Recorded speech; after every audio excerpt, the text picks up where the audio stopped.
within the request, we're grabbing that. We check if there's a filter within the URL structure, we allow that filter to be the where statement. And we make it a like statement on the where structure. User.findAll, if there is a filter, it gets to pass through that, and we'll pull the data values. And all this is pulling from this Postgres database right here. Well, we have a dev schema and a template schema that will define how the databases get copied off, or the schemas get copied off of for every micro shop. The dev one consists of the address, admin role, shipping, shop, theme structure, data, and user tables.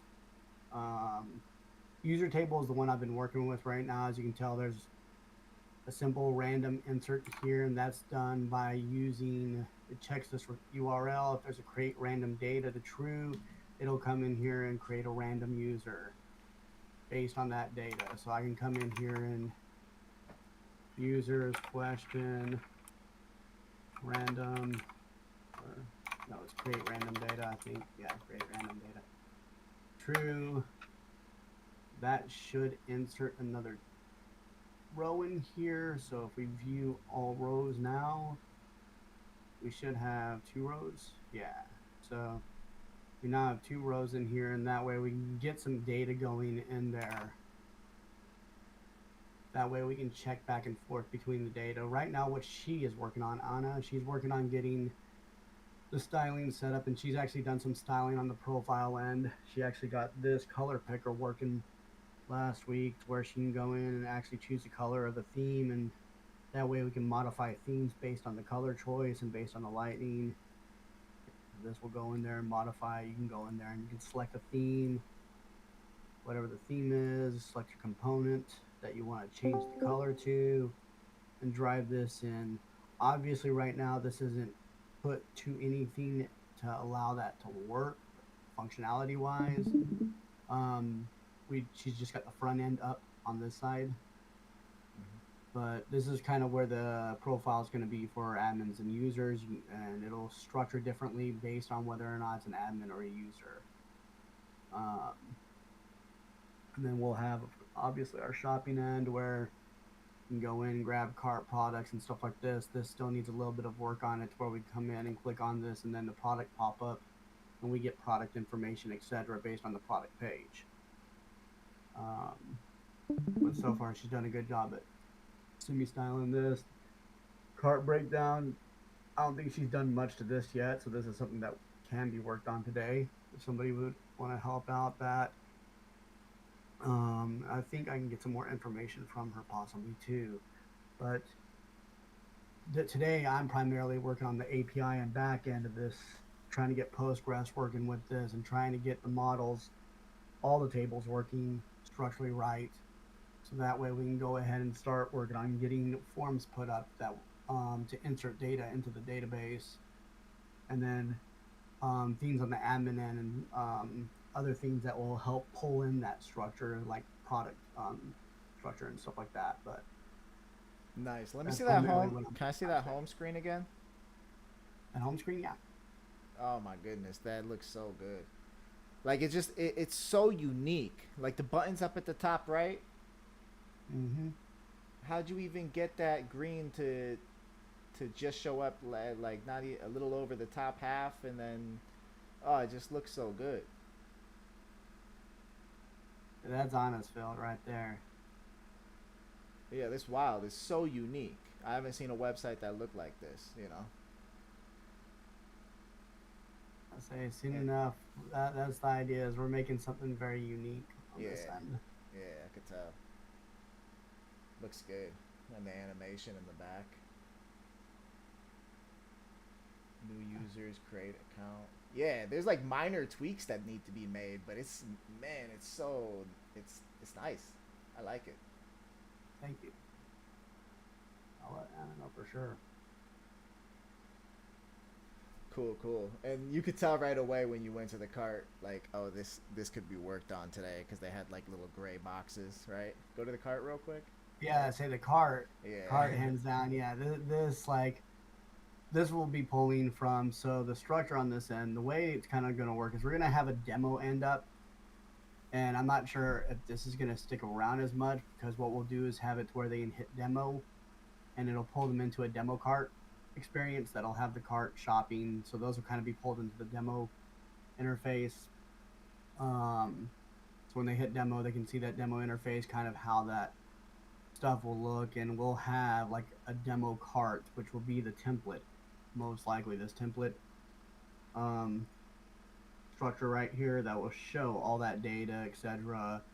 So that way, so in this, like we go with like the order. So this is going to keep track of the order, and then order to product is going to keep track of the products in that order. So it'll these two in relation will pretty much fill out this card. Mm. Yep, yep. Nice. Cool, cool. All right, so that's yours. You're going to be working mostly on the database side of thing, the model, getting that all set up. And then is there anyone else who wants to share a project before we break out?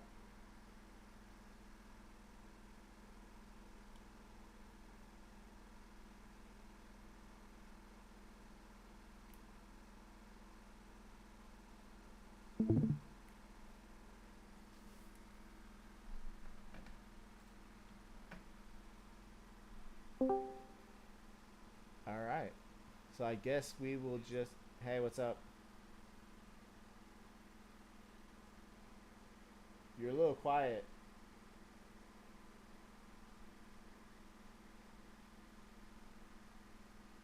So we could go ahead and break out. We did have someone just pop in here late and missed John sharing what he's working on tonight and me sharing what I'm working on tonight.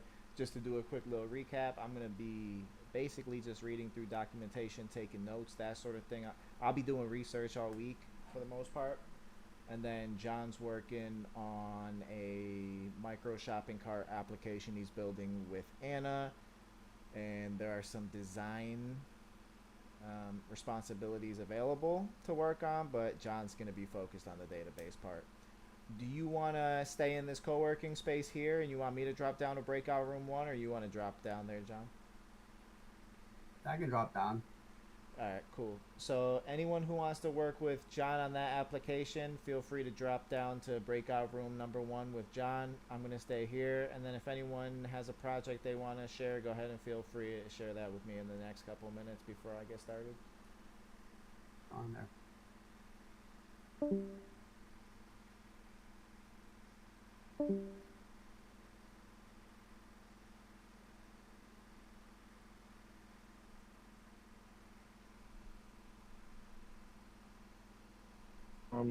Hi everyone. Hey. My name is Usman, and John led the call, but I'm here to learn from everyone and bring value Sweet, welcome. wherever I can. Where are you checking in from? I'm in New Jersey. Nice, nice. What about you? How long you been coding for? For 3 years now. Nice, nice. I'm up in Connecticut, so I'm pretty close to you. Yeah. What languages, what technology are you familiar with? Um, right now I'm more focused on Python, NumPy, Pandas, learning about machine learning.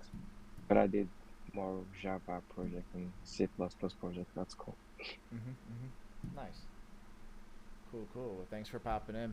Yeah, I always open it up in the beginning of the session. If anyone wants to share a project they want to work on, they could feel free to go ahead and do that. And if people want to build it with you, they build it with you. If not, they don't. John just broke out to breakout room number 1. They're working on a shopping cart application, basically where every user can create like a micro cart of their own, that sort of thing. I believe it's a software as a service type application. I haven't dug too deep into it, but it's pretty cool. good application. He's working on the database aspect of that, and he's using Next.js with TypeScript and what did he say? Postgres database? I think he said Postgres Yeah. database with a Yeah. SQLized ORM. Um,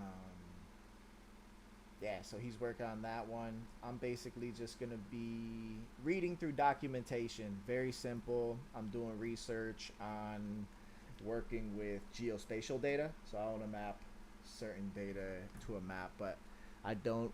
Basically, it's zip code data, the zip code coordinates to draw zip codes on a map.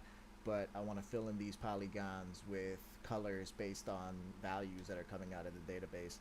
And so before I actually select a solution on this, I want to just dig a lot deeper into working with shapefiles, geospatial data, and then decide which would be the best approach.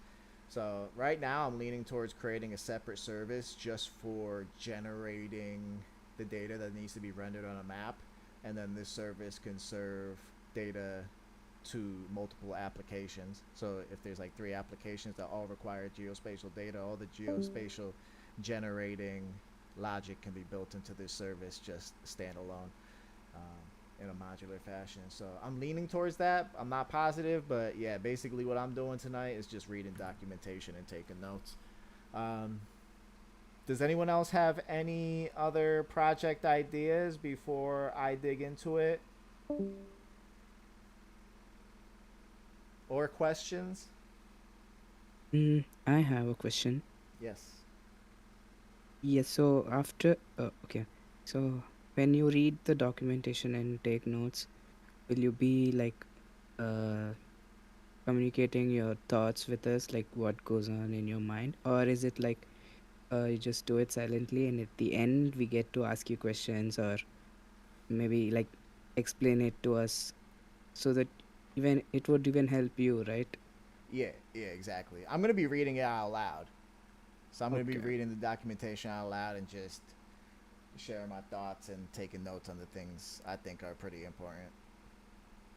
Okay. I mean, this is the first piece of documentation I'm going to be reading anyway, so I want to finish this one by tomorrow, and then I want to find some other resources to dig into as well. So I don't want to just rely on this documentation, but yeah. Makes sense. Yeah. And last week, you know, in that lead code competition, Mm-hmm. Aditya and Omar, they finished it like really quickly. Yeah, like- yeah, I heard. That's wild. That's so cool. It was fun watching them like quickly finish the questions. Yeah. Aditya was like, he felt so bad that he was like he hadn't ever finished a contest before, and this was his first contest. Yeah, so cool. Yeah, it was fun. It's nice to see. I remember doing data structure algorithm contests with them like a year and a half ago, man. So seeing their growth, you know they're practicing.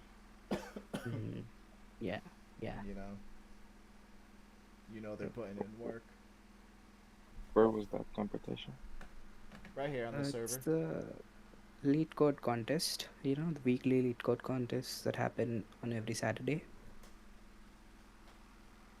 Never heard of it, but good to know. Wait, you never heard of lead code? I know lead code, but not the contest.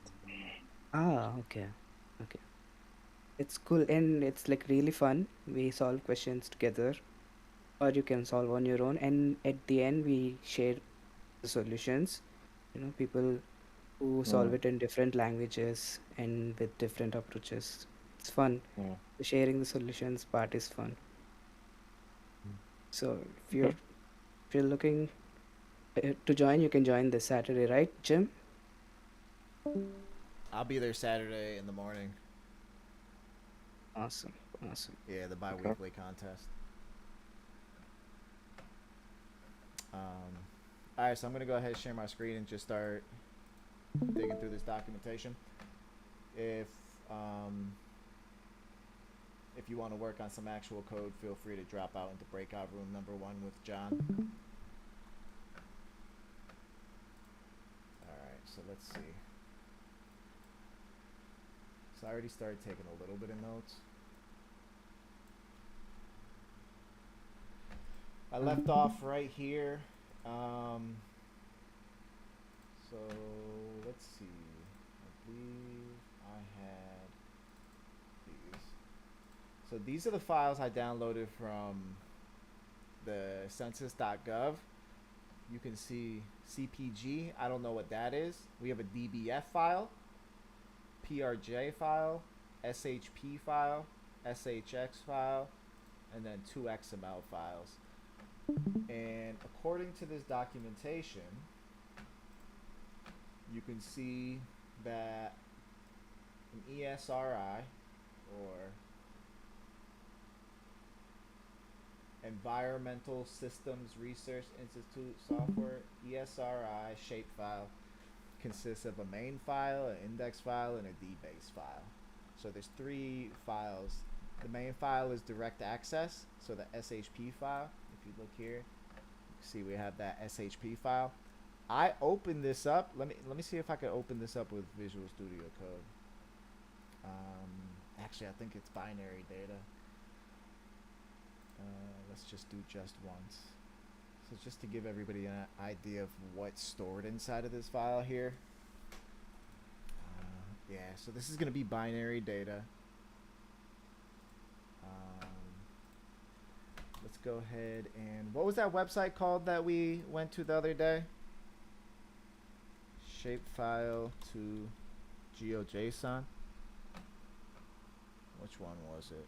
This one, right? I think it was like map something. Right here, Yeah, map shaper. Alright, so I could go ahead and drop this shapefile into here and you'll see what the coordinates consist of.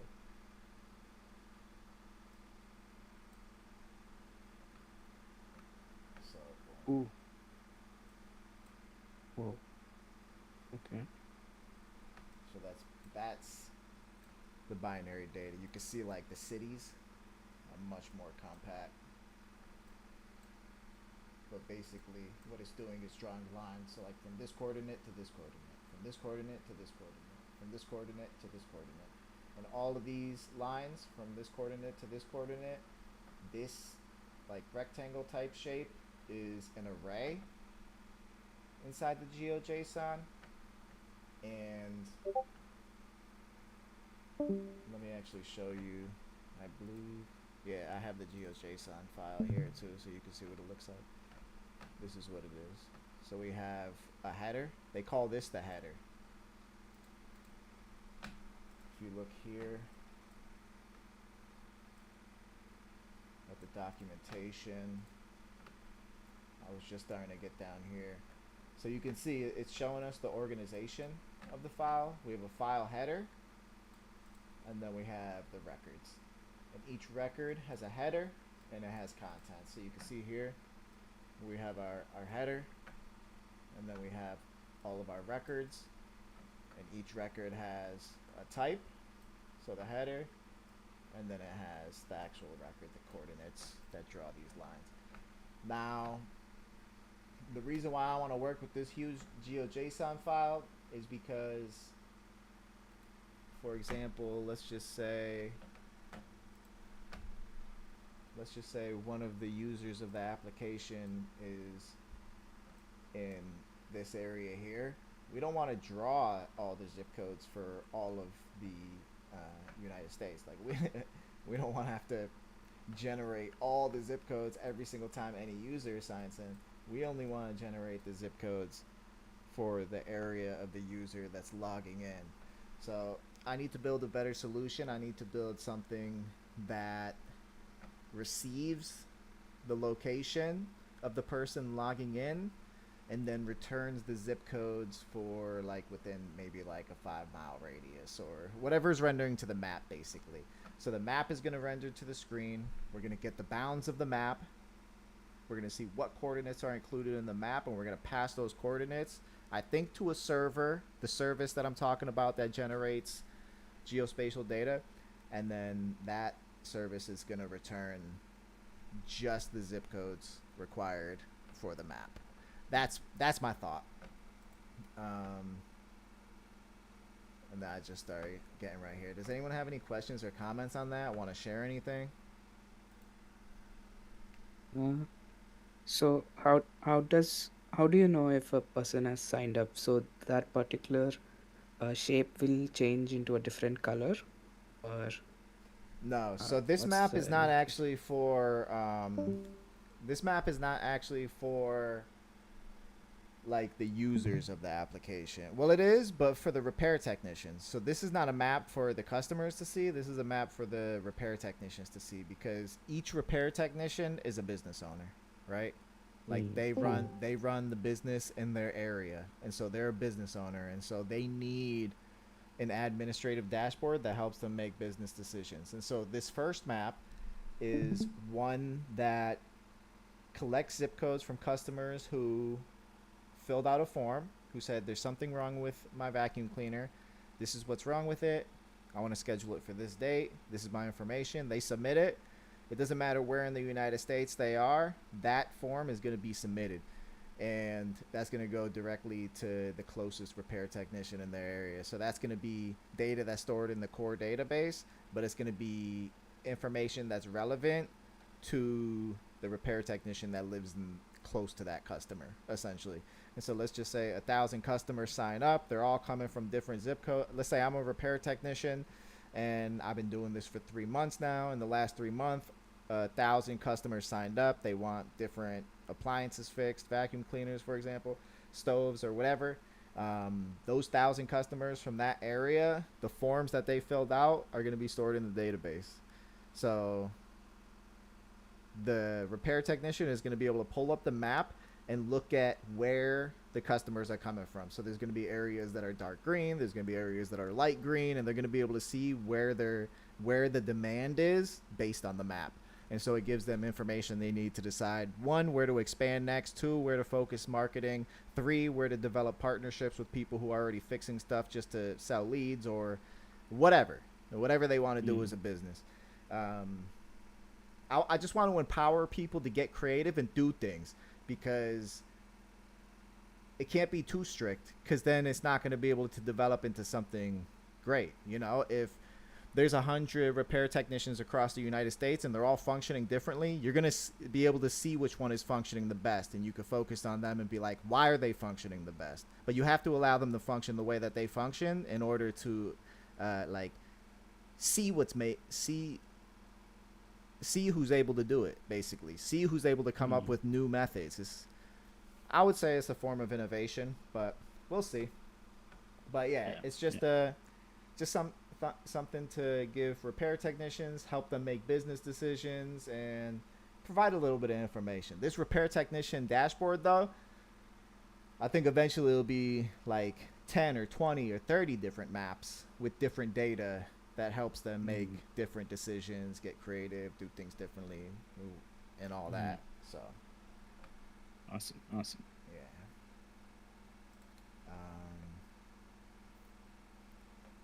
Any other questions or comments before I just start chipping away?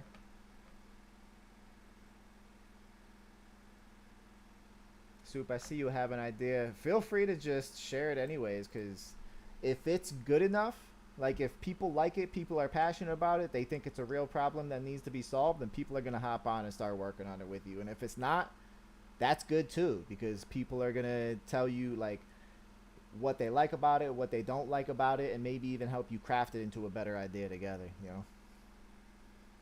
Just well, it's more along the lines of like I just need to see whether I can just test out to see whether it's even feasible. But I'm just thinking of seeing whether I can automate like web applications or something like that via, you know,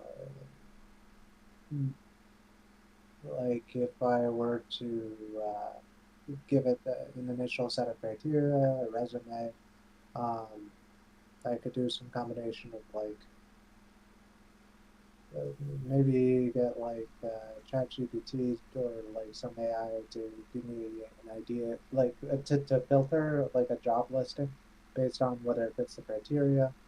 and just based on whether it, you know, whatever you're searching for, let's say in Indeed or something, you give an initial search for a software development position, um, then like, feed it into the AI from your, what is it called? From your, well, feed the listing and your resume. I would say, okay, is it feasible? Like, is this something potentially that you would be interested in? And if so, then just submit the application for you. Or if there's questions that need to be answered, given the resume, then you try to attempt to answer the question, or if it can, then like just present it to the user to have them answer. But I'm still just trying to even see whether it's even feasible. Just like trying testing samples. As about like a few minutes ago, just trying to put in a test sample of the job description and see whether it matches the resume. And whether it's able to say yes or no, or at least even to like what degree or something. Whether I need to format the data in a special way, or I don't know. But these are questions I need to figure out prior to going to that point. Gotcha. All right, cool. Sounds like a pretty cool idea. If anyone wants to work on it, when you develop it a little bit further and you feel ready to share it with everyone and have other people hop on with you, feel free to do that. Actually, there's a startup called Jobright.ai that does exactly the thing Soup just said. Yeah, I mean, I've seen a bunch of other ones as well. Yeah. But well, for one, I'm thinking like if I make something like this, I'm just gonna make it open source. It's like anyone could probably run their own local AI, given either like or OpenAI compatible AI. Yeah. And I mean, if I just get something like Puppeteer to just poke the buttons on the on the web page, then it wouldn't be too difficult just getting that to submit the application. But just filtering and you know, just seeing whether the position applies. I want to see whether an AI could do that, but I don't know. I just gotta try it out. So Yeah, just it's an idea. interesting. If you get the chance to flesh it out further, let me know. I'm really interested in joining it. And also, I'm doing prompt engineering right now at my internship. So if you need help with, few short prompting the models you would be training, then I'm down. I'm happy to help. Okay. I mean, I don't actually think I'm going to be training. As far as like training an AI to do it, I'd probably use one of the off-the-shelf ones on like Hugging Face or something like that. Oh, okay. Cool. Yeah. So yeah. I am ready to be involved in any way possible. So Uh, yeah. I just need to see whether I can get the right answer for now for that, or see like what even works. Whether it's I can get uh, I can get it into the right format or out of it in such a way that like at least the application could function. Um, so once I figure out some template for that, yeah. Cool. I can probably share it. Sweet. Sounds good. So let's see. Byte order. All the contents in a shapefile can be divided into two categories: data related, file management related. Huh. Does anyone know what that means? The difference between data related and file management related? Data related, main file record contents, main file headers, data description fields, shape type, bounding box. Yeah, so in this one, we have, this is the type, shape type. So this is a geometry collection, and then all the different geometries, and then we have the type, which is the header. Okay. Main file's header and the contents, file management related, file and record lengths, record offsets, and so on. Like metadata? Yeah, so I think this one is talking about the actual shape file, the SHP file, and this is for the DBF and the SHX files, because that's related metadata, I believe. All the contents in a shapefile can be divided into two categories. Okay, cool. It's interesting that they relate to the shapefile as just like they're referring to all these files as the shapefile. So it's multiple files, but they're referring to it as the shapefile, which is interesting because I guess technically it is like one focused piece of data that's just broken up into different data types, right? Or file types. The integers and double precision integers that make up the data description fields in the file header, identified below, and record contents in the main file are in little endian, PC or Intel byte order. The integers and double precision floating point numbers that make up the rest of the file and file management are in big endian. I dug into that kind of stuff a little bit when I was digging into C, little and big endian. I couldn't explain it though.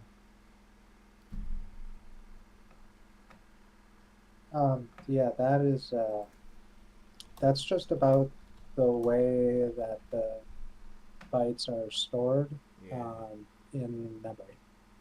So it's just like writing bytes forward or backwards. Ah, gotcha. With big endian, the least significant bit is in the beginning, and with little endian, the least significant bit is to the right. Lowest memory address. I think little endian, the least is first. Yeah. Yep. Okay. That makes sense. Yeah. Little endian, I think the least is first. Big endian, biggest is first.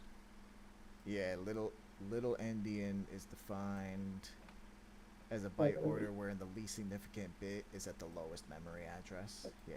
The only way to really see this is by using a memory inspector. Not even like the debugger will normally show it to you. Yeah. You'd actually have to get a memory inspector. Yeah. Huh. But, I wonder why sharing the byte order in this documentation is an important thing for them. Was that that was the shapefile? Was that it? The format in the shapefile? Yes. Yeah. Yeah. I mean, I can imagine it. I mean, you should technically be able to see that in the buffer. Yeah. So the like integers in the buffer when you open the debugger.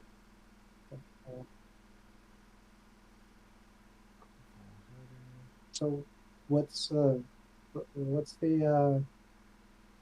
I guess the main issue that we're trying to solve now currently? So I'm going to be building a service that generates geospatial data based on the application and the requirements of the request, like whatever's being requested. So I'm personally just learning about shapefiles. So. Oh, okay, just the shapefile data engine. Yeah. Well, I want to know how to use all different types of shapefiles. So this isn't the only documentation I plan on reading through. I plan on reading through a ton of different stuff because I want to be able to. I just want it to be easy, fast, and smooth. You know. Yeah, I don't know too much about mapping things and also doing, like, for example, k-nearest on zip codes. But if I guess on a very basic level, I don't know if there's abstractions that might be better, but on a very basic level, if I had to try to implement something like this, I would try like R-trees. Probably what? R-tree. Archery? No, R-tree. R-tree. Dash Oh. T-R-E-D. That's a data structure? Yeah. Gotcha. But yeah, again, take that with a grain of salt because I don't really know how it's normally done. Just shoot. So, Yeah. Yeah, it's interesting stuff. The main file header is 100 bytes long. Table 1 shows the fields in the file header with their byte position, value type, and byte order in the table position. I think this is less relevant though. Really, it comes down to description of the main file header. Gotcha. and I don't think you really need the file format. Just the unless you shape type. Oh, but by the way, did you take a look at QuickType? QuickType? Oh, Yeah. the one that creates or shows you the structure? Yeah. No, I didn't go into that yet. Okay. And it's worth it. It is in the chat, right? Well, I mean, I could send it again, I suppose, somewhere. Give me a sec. Yeah, it's QuickType.io. Let me just paste that.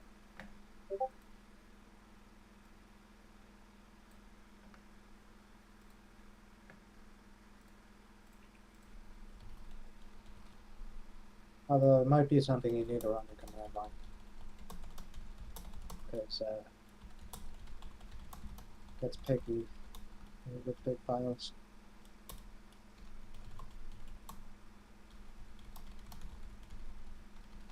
Let's see. I just want to check this really quickly too. And then, okay, so this is gonna show you the shape, the shape of the data, but we know the shape of the data now. So, I do. yeah, it's all right here.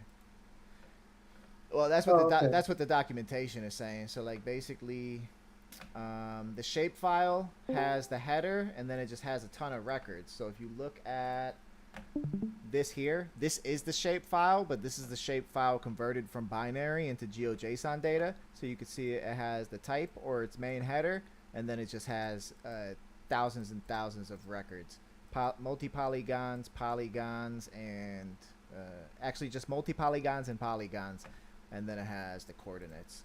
So the file has a header, it's a geometry collection, and then each record also has a header, which they call type. And Okay. Cool. yeah, that's the structure that the documentation says. File header, record header, contents, header, contents, just over and over, basically.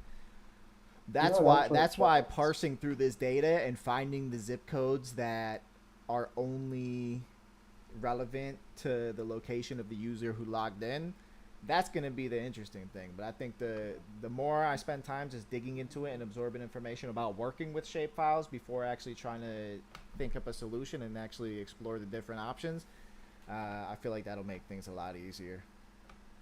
Okay. Yeah, it also like just generates an interface to also in case you don't have one. This file is massive. I actually I pushed it to GitHub by accident. And I just started getting tons of errors, man. It wouldn't even let me push the file to GitHub, which was surprising because it's only like 150 megabytes. Well, you can use Git LFS probably. LFS, right? Yeah. Yeah, that's what that's what I found. 150 megabytes. While it might be a bit big, You should really see medical. What is it called? Uh, Let me see if I can find this again. Yep. I'm going to check this. So, understanding the file structure of shapefiles is crucial for several reasons, especially for tasks related to geographic information systems and data processing. Here are some key points and tasks that require this knowledge. Data integrity and consistency ensures that the data is read and written correctly, prevents corruption during file manipulation. Interoperability facilitates the exchange of data between different GIS software and tools, ensures compatibility with other systems and applications. Okay, so this is okay. So this is actually more relevant for if I'm creating shape files, because there's, if you read the documentation, they're defining a standard of shapefile. So if you're going to be creating shapefiles, collecting data, or creating your own territories, or uh, building like a DoorDash or something where they have like their own locations and you're actually creating a shapefile, then these are the standards that are required when you build your shapefile. Your shapefile, when you create it, needs to follow these things. So that's the importance of understanding the structure of the file. See what else. Customization and optimization allows for the creation of custom tools and scripts to process shapefiles. True. If you're passing it into a function, optimizes data access and performance for specific use cases. Troubleshooting and debugging helps in diagnosing issues with data import, export. It provides the ability to correct errors manually if needed. Okay, yeah, so I could see how understanding the file structure would be an important thing.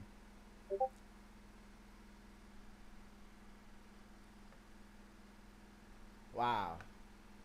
Terabyte size. They're not pushing those to GitHub though, right? No, no, no, they don't. LFS? But they, LFS? no, they just host them on their own website. You have to. It's a pain. You have to go through like every individual uh, insurance company to like find out their machine readable files for like I think whatever company that you're currently on, Yeah. or like plan. It's a whole issue. Yeah. Just Yeah. Gotcha. reading it's a pain in the ass.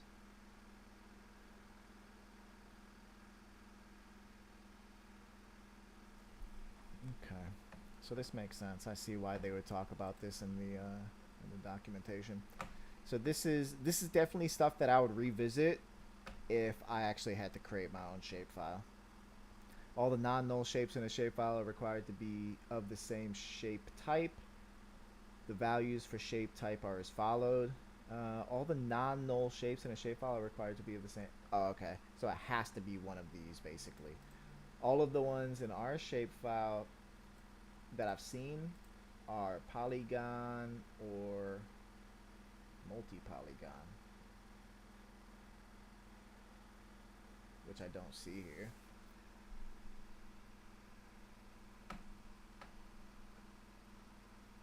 Shape types not specified above are reserved for future use. Currently, shapefiles are restricted to contain the same type of shape as specified above. In the future, shapefiles may be allowed to contain more than one shape type. If mixed shape types are implemented, the shape type field in the header will flag the file as such. Yeah, so at least with this use case, we have multiple types. I mean, this documentation, this is the definition that they wrote for shapefiles in 1998, so this was the first one.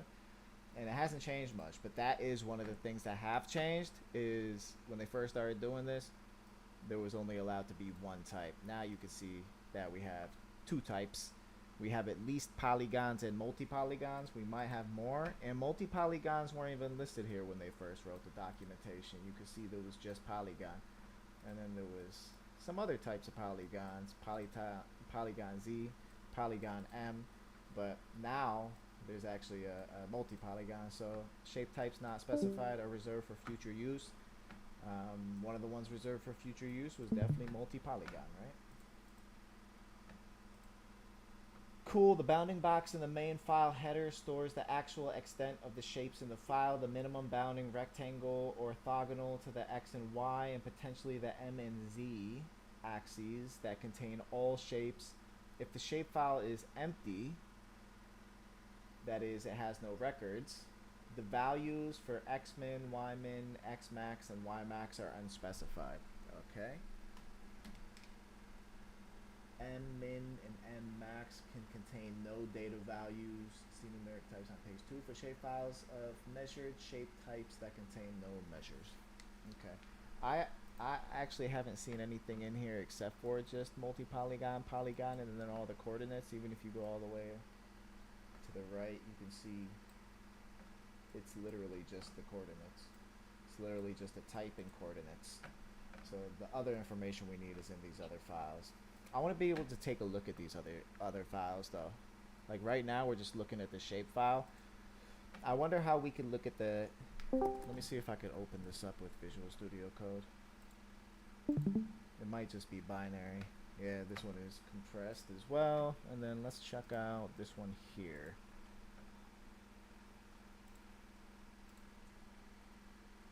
Yes. Alright. So I wonder how we're going to be able to see the data from these files here. Does anyone know? I just asked ChatGPT, and it says you need to install software like QGIS, Quantum GIS. GIS stands for Geographic Information System. But I don't want to use the data. I just want to see the data. That sounds like overkill. You were looking for... Because with this shapefile, all we did is we passed this shapefile into an application that already exists, and we were able to see it. So can we do that with these ones too? I don't know what format they work in. Oops, did I just change this? Yeah, I did.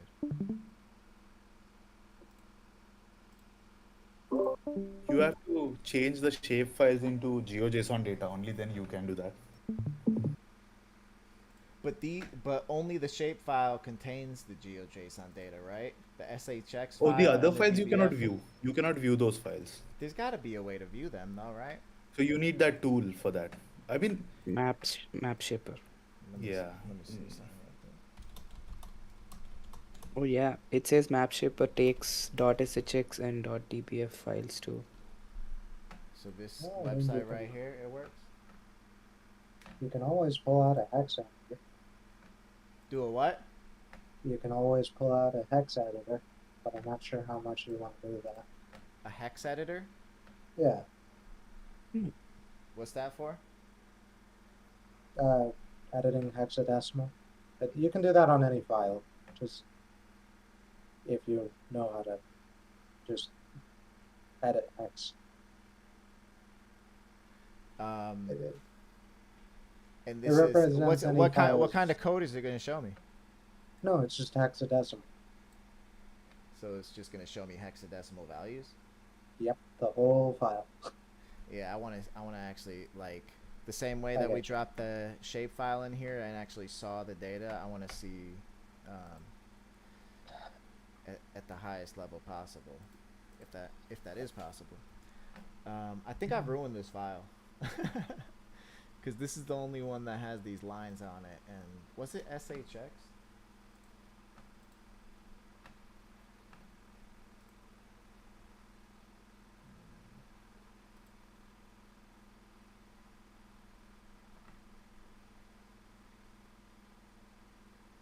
Let's see.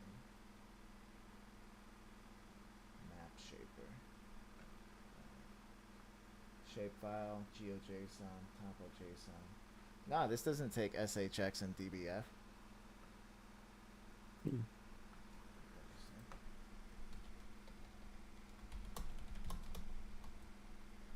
Hmm. There's another one called geojson.io. You can try that. What does that one do? I think it opens .sh. I don't know if even ChatGPT knows that it opens these files. Maybe it's just hallucinating. Excel. So one of these DBF viewer, and then there's also Python libraries. There's probably Node libraries too that do the same thing. Let me see. These are the this is the stuff that you were talking about, QGIS. Mm-hmm. Yeah, these are like apps you need to install. And then spatial visualization and decision making tools for everyone. But am I actually going to be able to bring in, let's see. Is this the stuff your boss used at D2?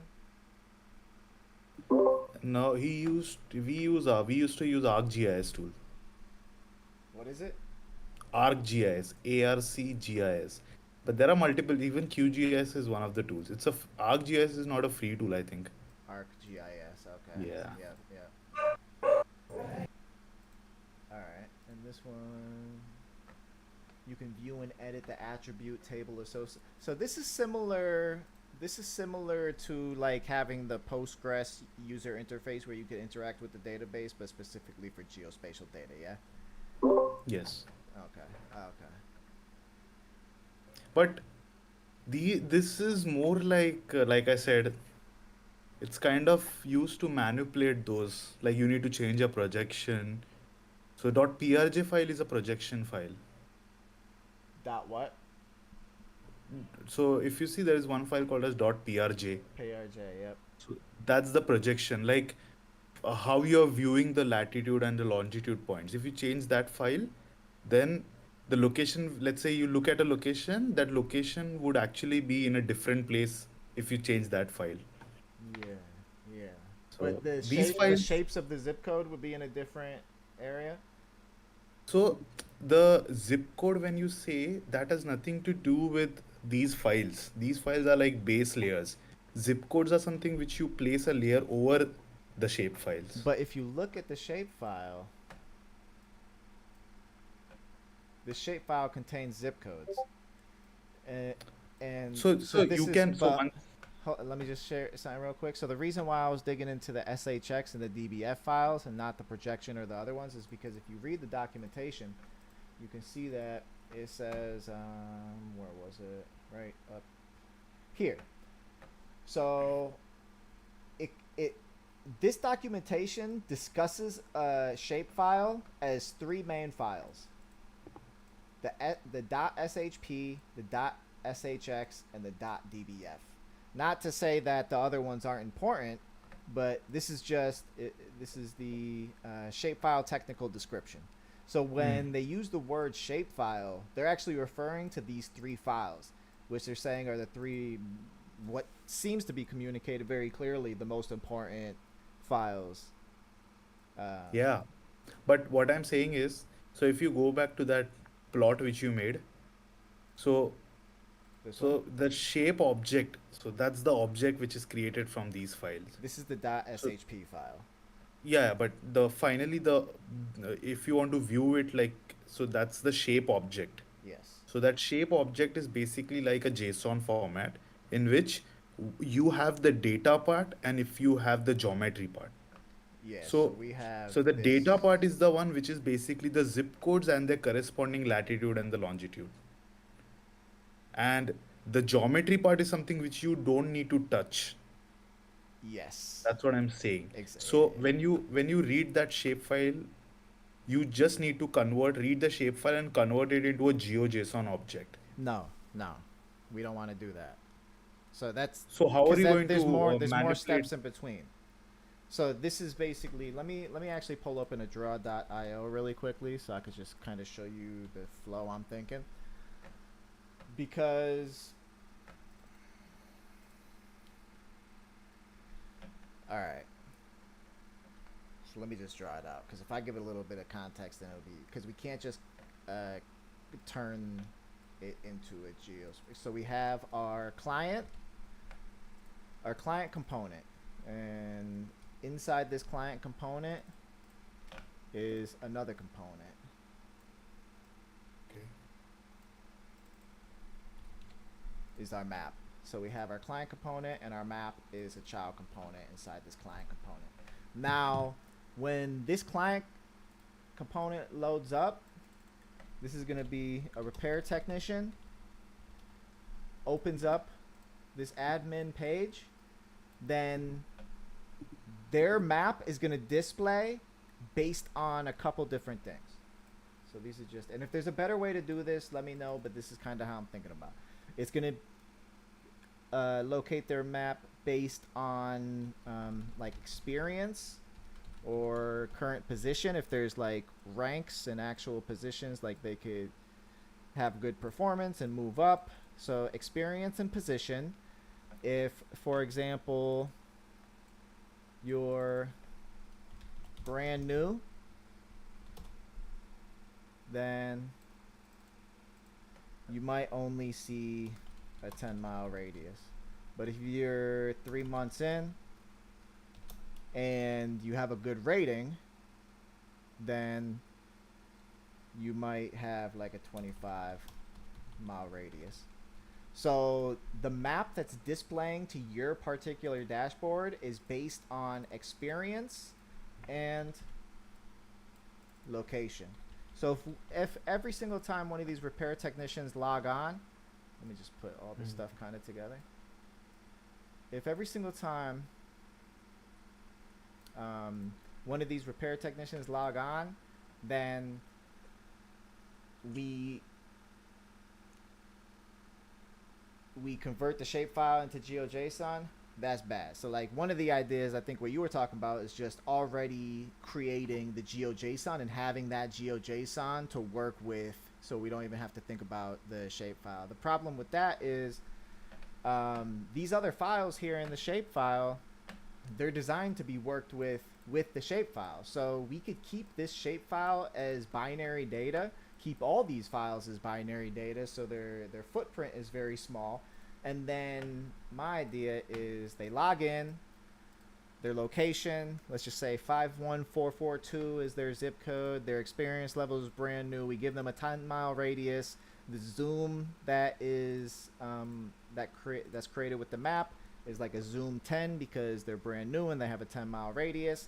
Then you're able to get the bounds of this map. So we're going to get the bounds of this map, we're going to find out what the coordinates of the map are, and we're going to send those coordinates to a server. So basically what I want to do is, because I have so many other applications that I want to build that require some geospatial data and maps, and they're not all zip codes, like some of them are just points, some of them are directions, you know, there's like different ways to use geospatial data and actually draw on maps. So I just want to have a generate geospatial service. Now So, yeah, I understood your approach, but what I'm saying is, yeah, one thing is the way you loaded that data using GeoJSON, I'm not sure because I never did GeoJSON. I basically create a shape object. So I use the language R. So R has a package which basically manipulates shape data. So that's the shape object. But still what I'm saying is that shape object has two entities. One is the data and one is the polygon, the geometric. So what you're still showing is all data. There's nothing geometry in it. You don't have to touch the geom. So you see this map. Yeah. You see this map. Yeah. So all the zip code plots you see on this graph, all that is a layer, a data layer over the base layer. Yes. So what you need to do is you need to just fetch the data layer, extract the data layer, manipulate based on like what the repair, what the logic is, and then only highlight that layer. Remove the additional extra zip code layers. Yes. Yes.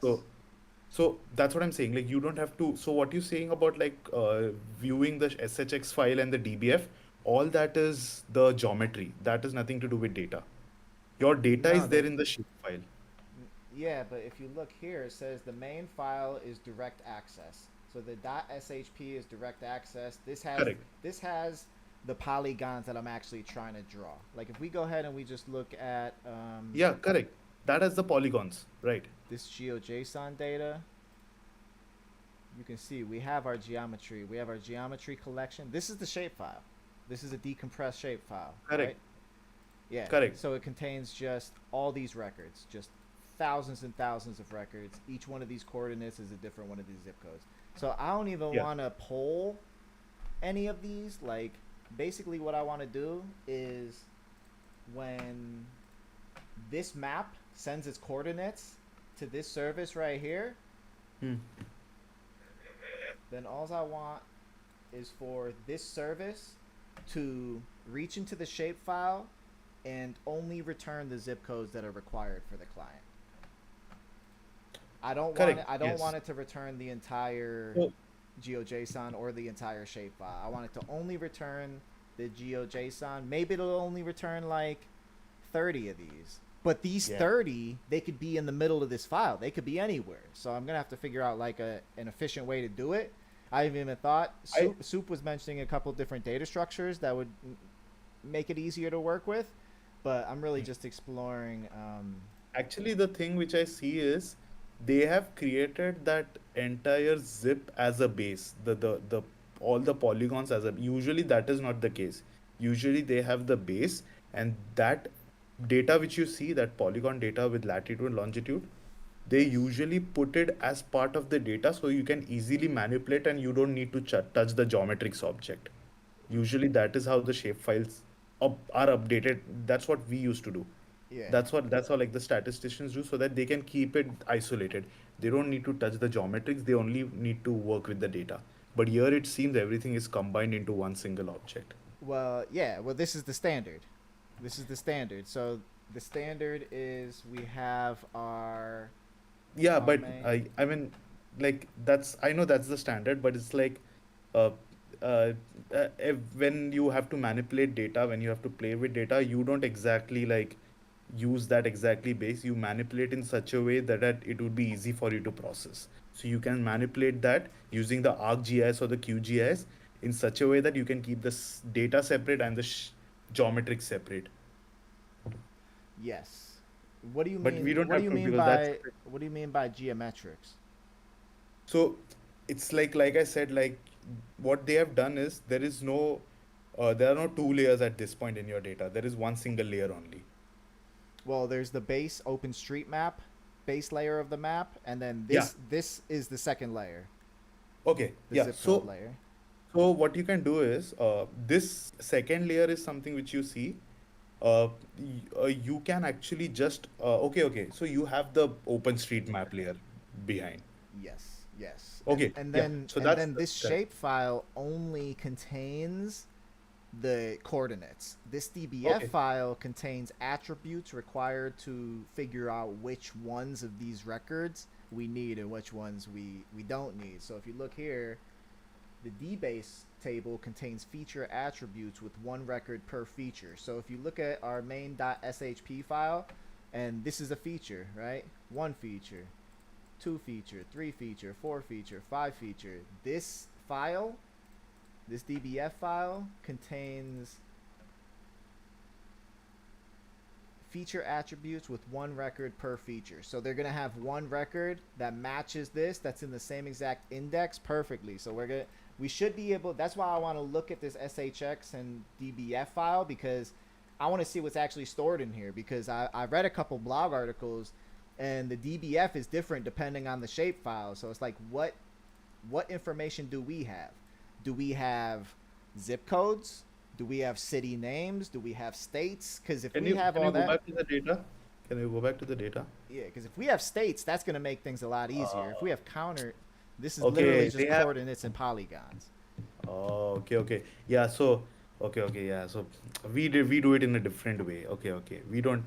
We combine everything into a shape object. So we don't do that in this way. Okay. Okay, I understand. So now you need to actually because there's no data. I didn't see that there is no zip attributes actually. So that's the data part which I'm saying. That's something which you need to manipulate actually. That's interesting that you say you just turn it in, because if we're able to create a data structure that's just good for this problem, that's good for this solution, that includes the coordinates and also the zip code or certain information depending on how we're gonna render things. I think the most important thing is like the problem is pretty clear, right? Like, do I have to do any work on this problem? It's pretty clear. We're gonna be sending Yeah, coordinates problem to is this. clear. Yeah. Yeah. Okay. The main thing is what you need to know is you need to now at this point the only thing which you need to do is if you go to that shapefile, what you have is only the geometrics. There is no corresponding attribute values for that each polygon. That one polygon, what exactly it defines. You need that actually. So, Yeah. one question, Aditya. Did you have, when you were working with the maps earlier, did you load multiple files in? Uh, Actually, when I was working, though all those files you don't need to load. Actually, you need to load only the shape file.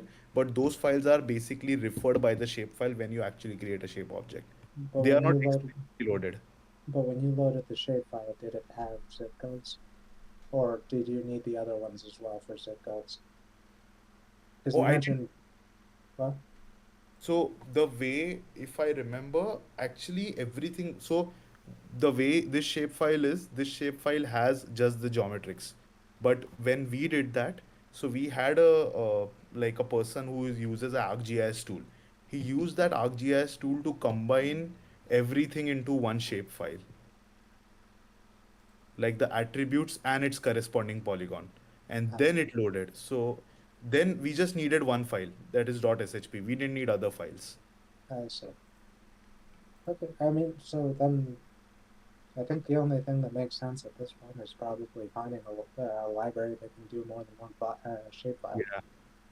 Is Because knowing that how to use the ArcGIS tool is a bit tiring work. Because I remember that I couldn't actually understand because there are a lot of things to know to use the tool. But Like, based on, because we actually chatted earlier, and I told you some of my plans for the future. Based on what I told you earlier, do you think having one of mm, these tools would be good idea, or should I avoid them? no. If you want to actually work with shapefiles, it's better to know this tool how to use it. Because one thing, so two things. One thing is, firstly, you need to know because you don't have the attributes. You have the attributes in some other file. Yes. So you need to know how to load the DBF file firstly. So this ArcGIS would actually help you understand, even read these files, the DBF file from what I know, the GIS tools.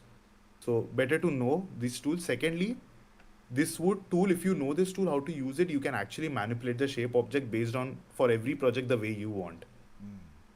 So Okay. it's better to know if this tool because you're going to have like lot of projects with maps, so it's better to know this tool. Okay. And I don't think it's like you need to invest some time, but I don't think it would be that difficult. But yeah, it's just like some things you need to actually do manually. So it's a bit tedious work, but I don't think the learning curve is that high. Yeah. Now it reminds me of like Salesforce kind of software. Yeah, Like yeah, right. it's it's definitely a good thing to know. There's probably jobs who hire for this. That's why I'm like, Yeah, that's why I'm there are questioning. I want people. to. So, so I don't know if you know this. S3 hires some people called as GIS specialist. Who does? S3 is the company. So the one which you saw the documentation. Yeah. I actually interviewed for that company once.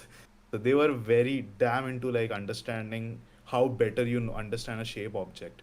Mm. Like everything, like what is a polygon, what is a polyline, what is a circle, what is a marker, what are the geometric objects. You need to understand that in depth, and that's what like I was asked in an interview. So S3 is the company which hires GIS specialist. Gotcha. S3 like AWS? S3, just search S3, Uh, ESRI. uh, I it, mean the S3 documentation, is the storage too, though, right? is ESRI. Yeah, that's S3. You know the documentation which you showed me, where you're referring the documentation. Open that. This? You just go at the top. Yeah, see the company name S3. Oh, Esri. Yeah. Okay. So that's the company who builds basically geospatial maps, the shape files. Yeah. The Environmental Systems Research Institute. Yeah. Yeah, So that'd be cool. it's in California. But yeah, so they are one company who basically build shape files. So they are the base. So they are very good with understanding. So uh, yeah, so that's what like it's better to. So they hire usually GI specialists Damn, this or who program's understand the big, shape dude. files better. I didn't realize how big this program was. Holy moly. How big is this? It's a pretty big tool actually. If you but you don't need to understand everything. You need to just uh, like I mean you need to download everything, but still like I don't they? Oh yeah, they have Windows one. Yeah, yeah. It's not a small 1.2 tool. It's a big tool. gigabytes, dude. Yeah, it's a big tool. Wow. It has lot of stuff to do with the shape files. All right. Well, hey, if we're able to drop in the .dbf, drop in the .shx, and see what data we actually have, and we could also see this other stuff because you said that we're able to see the projection as well, right? Do you know what CPG is? Because this documentation only mentions SHP, SHX, and DBF. CPG is actually wait. I know. I forgot actually. I just read it I think once, if I remember. Yeah. What does CPG stand for? Code page file.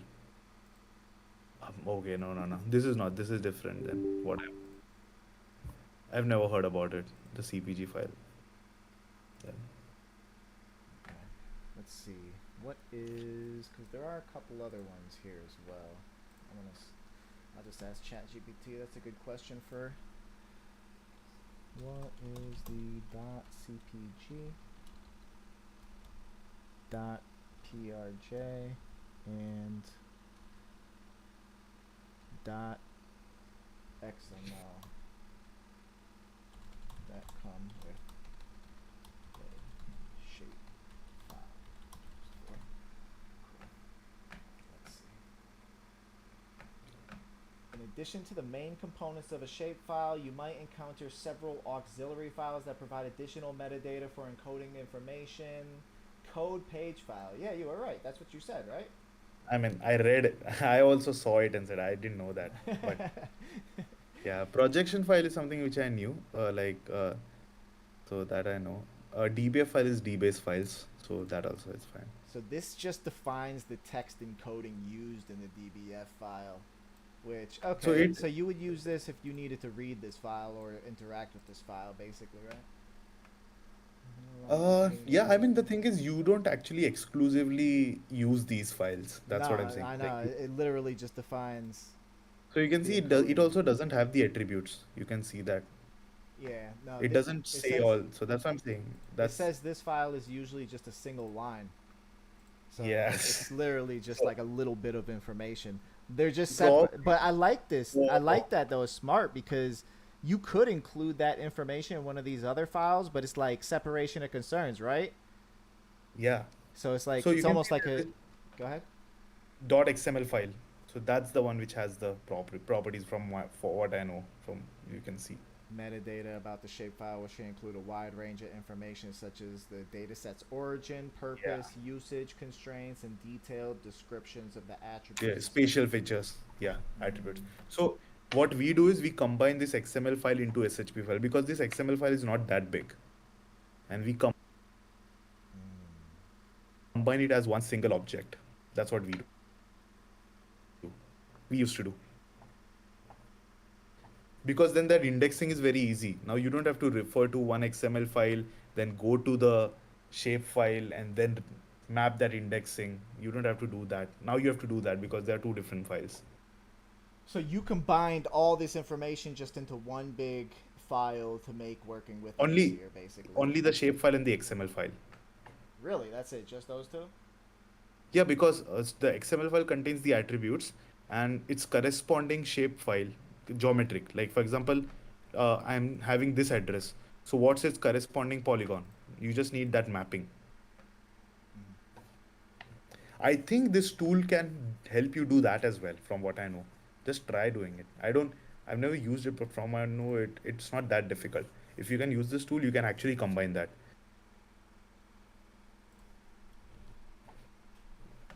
There are like a lot of YouTube tutorials as well, I think, which shows you how to do that, I think. Yeah, let's see if we could just drop some of these files and I at least see something tonight. Yeah. Okay, here we go. All right, so we got a little recent projects. Damn, so I'm literally gonna be creating.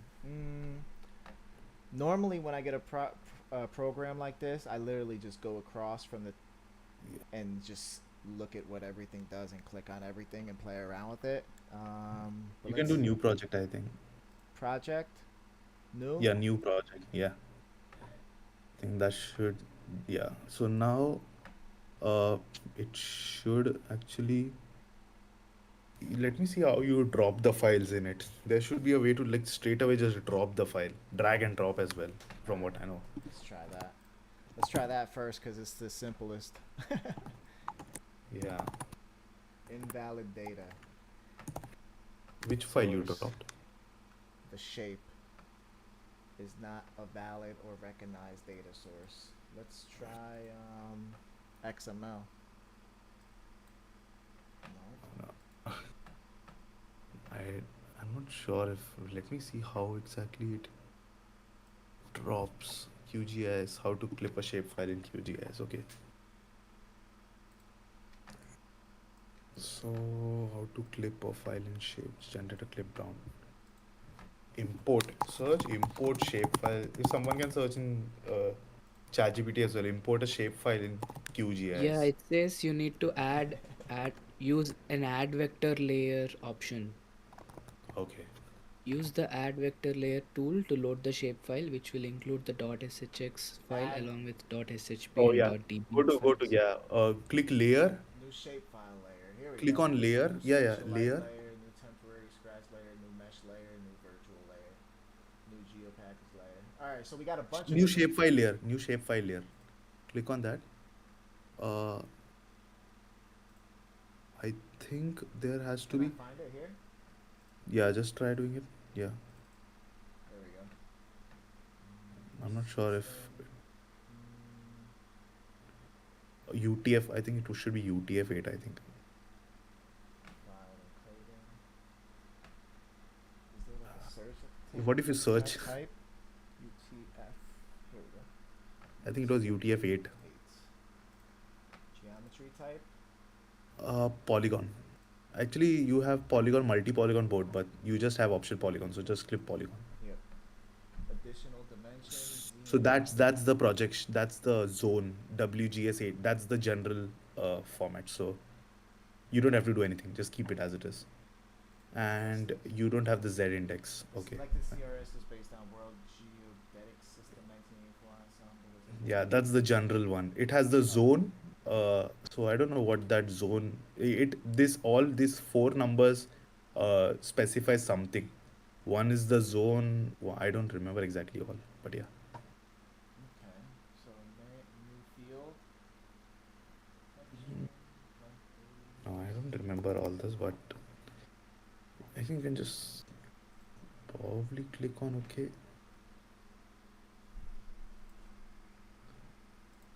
I'm gonna click on OK. I just wanna see if I get anything back here. Oh, in ChatGPT. Yeah. Oh, it accepts images as well. Yeah, if you pay for it. The 4.0 accepts images, and the dialog box you've shown is for creating a new shapefile layer in QGIS. File information, geometry type, we did that. Additional dimensions includes elevation. Okay, so does ZNM have to do with Yeah, you don't have elevation. Yeah. No. So- CRS, we got that. New field. The name of the new attribute field you want to add to the shape. Oh, so we could actually, okay. So we could add stuff, the data of the field. We don't want to add anything right now. We just want to see it. Can you open your shapefile one last time? Just want to see if how many lists are there. So geometric collection. Within this geometric collection, you have the multi-polygon and its corresponding coordinates. Yes. I don't know which, like how is the mapping being done to that specific zip code, that I don't know. How does it understand that which polygon maps to which zip code? That's, yeah, exactly. that information is not That- included. That's what I believe the DBF is. Uh, Because it said that the yeah. DBF has one record for every record in the shapefile. Hmm. Try loading this shapefile and see what happens. I mean, Yeah. I'm not sure how. Just The layer already Dear Oli. exists. Are you sure you want to overwrite the existing Yeah. file? Yes. Okay. I hope it. Open the layer styling panel. No, but there's no layer yet added. Wait. Why is there no layer added yet? You should see a layer, a map actually. I'm just seeing like, uh, actually what Surya said, that add vector layer. I mean, even I saw that, but I don't know how to do that. Add layer, then layer, then add layer, and then add vector layer. But Layer. Create layer. Add So- layer. Add vector so- layer. yeah, so see, like I'm just pasting the so on the chat, you can see that's the steps which were given. Uh, Open QGIS, select layer, add vector layer, select the zipped shape file. Usually it's a zipped shape file. That's how you zip all the files into one zip file and then upload the zip file. To Or load you the can, yeah, you can do shapefile. this as well. Add vector layer tool to load the shapefile. Alright. So file. Vector dataset. I think So Aditya's can- method is better. Can I No, just but Like zipping them and yeah, zip all the files in one like, single zip file. I had it. All those DBF, SHX, everything, and then upload that. These these here. Yeah. How do I do that? Just right click and then Also the XML, even do the XML file. Yeah. SHX, XML, everything. Yeah. Okay. Yeah. And then zip it. Do you have 7-zip or something? Nah. I don't know how you You would got- zip. You just hit send to. Send to. Yeah, hit send to. Oh, And okay. then there's a Okay. compressed zip folder. Okay. Perfect. Okay. Can I change the name? Yeah. Okay. Cool. So this, I just. Okay. Add. Automatic. File, right? Yeah. I mean, from what I know. Okay, it's been Yes. added.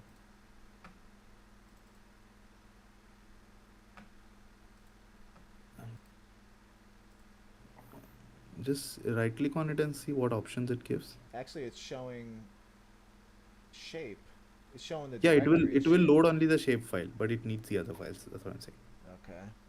But I'm just saying, like, why is it not showing the map? Show in overview. Can you do show in overview? Yeah, I clicked that already. What the hell? Does it require a base or something? Let me search. Does it say to import it as a zip? But the thing said it has 0 features, right?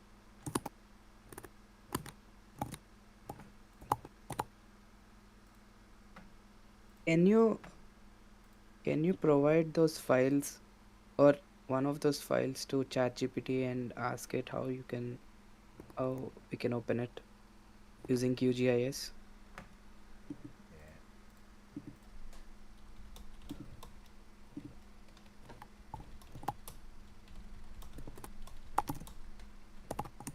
Probably.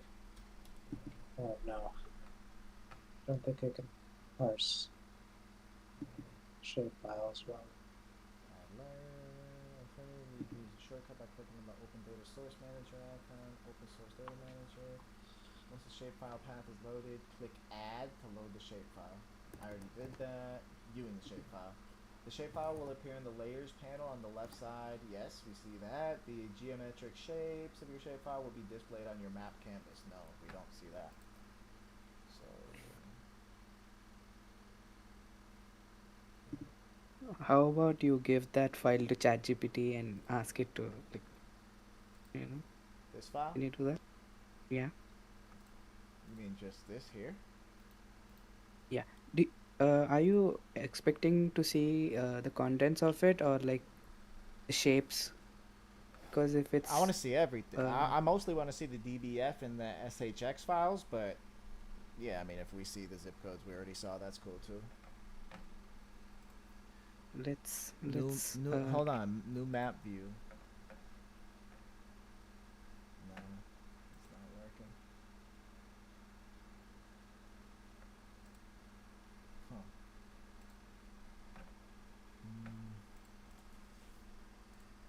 Oops. Yeah, so there's nothing here that says to add it zipped. So I'm going to try to add it unzipped real quick. Let me just remove this layer. Let me remove this layer. Alright. And then we have... So we have it zipped. And we also... Let me... Get it unzipped. Alright. So what did we do? Layer... Add layer... Add vector layer... And zip code.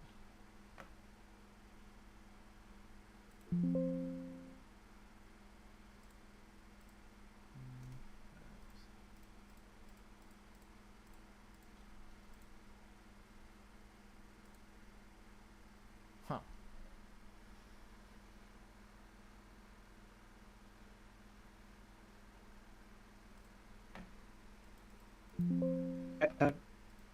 can you copy paste that error into ChatGPT? The what? The error message, invalid data source. Yeah. Hold on. This error up here? Uh-huh.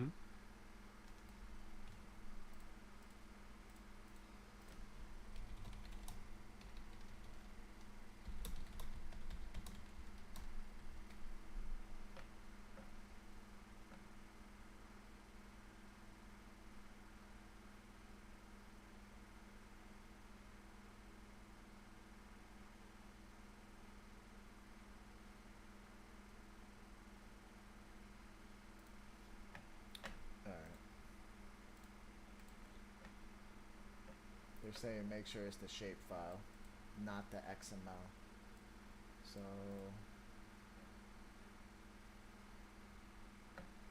let me try to just import the shape file. So let's do layer, add vector layer, and we will do shape.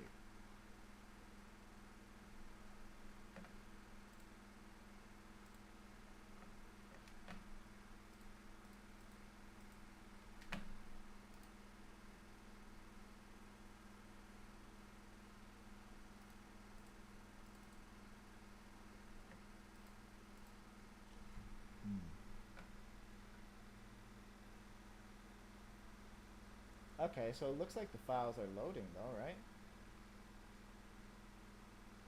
Yeah, because look.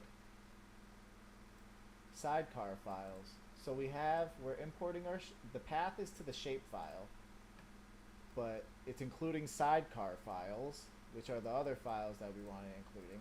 The only ones I don't see are the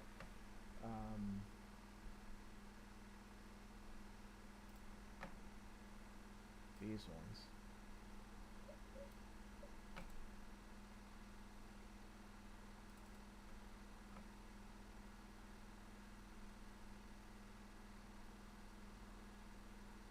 So we want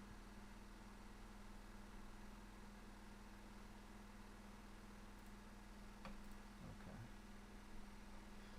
The XMLs aren't here, so let me go ahead and just do this one more time to make sure we get the other ones too. And then we'll do inside here. This should include the XMLs, right? Okay, no error. Information. Shapefile. We're still not getting the other ones, but that's okay because we have our sidecar files. Total size 416. ESRI, shapefile, UTF-8, everything looks good. Polygon and multi-polygon. And then it says feature count 0 though. So I don't think that's right. Units. Alright, so type data set.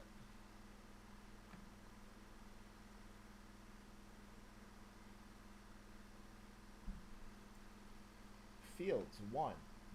Length 10. Huh.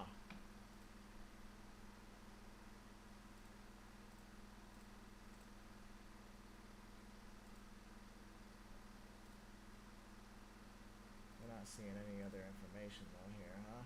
We should be seeing, yeah, so we should be seeing stuff here. The latitudes and longitudes data. Is that what you mean? We should be seeing just more information because if you look at the core information, we're missing the XMLs and oh, this is new. Yeah, sorry, I was out. What happened? Like, it's not working? No, we're able to import the shapefile, so you can see that I created a path to the shapefile, and then it also picks up the sidecar files automatically. It's just Okay. we're not Yeah. able to actually see anything. Yeah, even I'm saying, like, why is it like not plotting the map, the polygons? I don't see a map though. What do you mean? It should plot the polygons. It should show them here, right? Yeah, I'm just seeing like how to plot the polygons. Or is it like you need to like give some color or something? That's what I'm saying, thinking. Do you need to like give some color or something? Like, is it like there, but you can't see it because it's like it's not giving the color or something? I don't know. I'm not positive. View.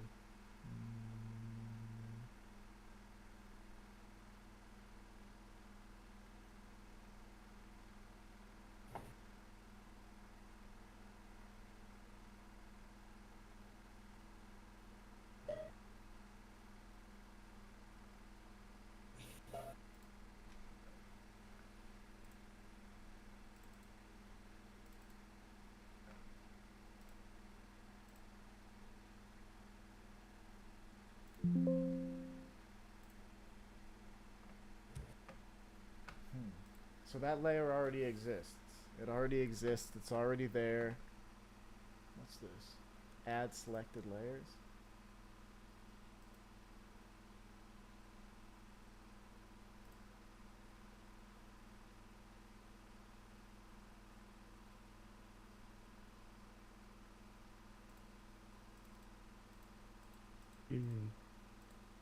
What does it say in the data source manager? Data search manager. Mm-hmm. What's the data search manager? It's in that layer menu. Data source manager. Yeah. Okay, in that vector browse. Okay, navigate to the location where it's. I'm reading the ChatGPT's output here. Navigate to the location where your shapefile components are stored. Select the .shp file and click open. So that's all done, right? Yeah. You clicked add. Okay. After selecting the .shp file, click add. Okay. You should also see the layers listed in layers panel. Okay. So it should load up. I don't know. Do you think it requires any other plugins? It shouldn't. Why would it? It's like over a gigabyte download. Why? I would hope not. I might have to just spend some time now learning this a little bit. I just don't want to go too far away from the actual project. I want to see. Yeah. I want to see this data, but I want to stay focused on like what's more important to me than though I'm gonna do it. I'm going to go ahead and I'm going to learn a little bit about GQIS because I plan on using it more in the future. But I'm dedicating no more than like 2 hours. I just want to see the data, and then I'm going right back to the documentation, and I'm going to continue taking notes. That's really just going to help me understand this stuff better for the future. I'm probably going to spend the whole week just digging through documentation and figuring out the best way to do this. I'm pretty sure I'm leaning towards a separate service. And I want to build some sort of interface for this service that tells the service the app,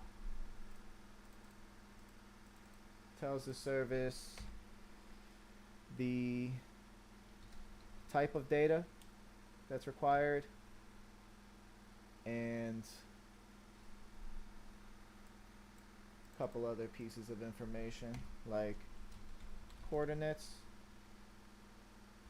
There's going to be different types of coordinates based on type. Like if I want a line returned for like directions, then the coordinate is going to be only 2 coordinates. It's going to be a starting coordinate and an ending coordinate. Whereas if the type is polygons, then we're actually going to have the bounds. So I want to actually put some time in planning into designing this correctly, because this service is going to be a service that I want to reuse across applications. I want to just isolate it. This is what you do. You generate layers. You generate geospatial layers for applications. So that's your job. So I'm going to spend some time actually planning and figuring out the best way to go about this before even starting to write any code. I would love to actually draw out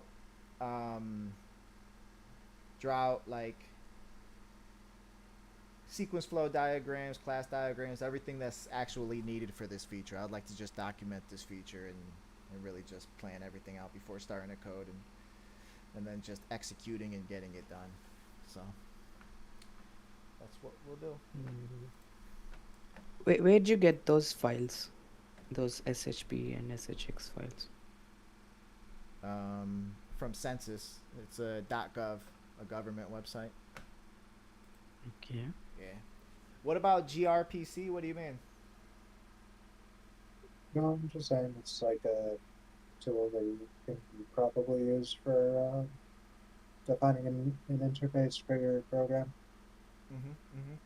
I've heard of gRPC. I don't know too much about it. I just heard it's more efficient. Like you're passing less data or something like that. I mean, yeah, I probably need to look at it a little bit better myself, but I am thinking that you could probably use it in a similar way as to like how you would with like GraphQL or like like TRPC, or like just one way to reach into a backend and get some data. Okay. Yeah, we could definitely explore this option too. Yeah, I'm just Yeah. saying it's a possibility. You could always stick with like REST API, in which case there's also other ways of doing that. Yeah. It's just something. Yeah, I'd like to explore all the different options and actually making an informed decision. So we could look into that. That's cool. gRPC versus RPC, or okay, cool. gRPC versus REST. Cool.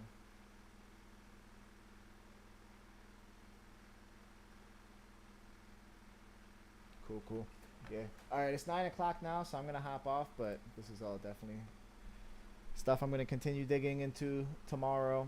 I believe Anna hopped on recently. They're working on their application. I believe they're building out the database. So feel free to pop in there, hang out with them. And I believe they're working on the schema, but I know Anna's working on some design stuff now too. She's doing a really great job over there. So feel free to hop in with them if you want. And All right. I will see y'all Okay. tomorrow. We'll see you later. Okay. Peace. Okay.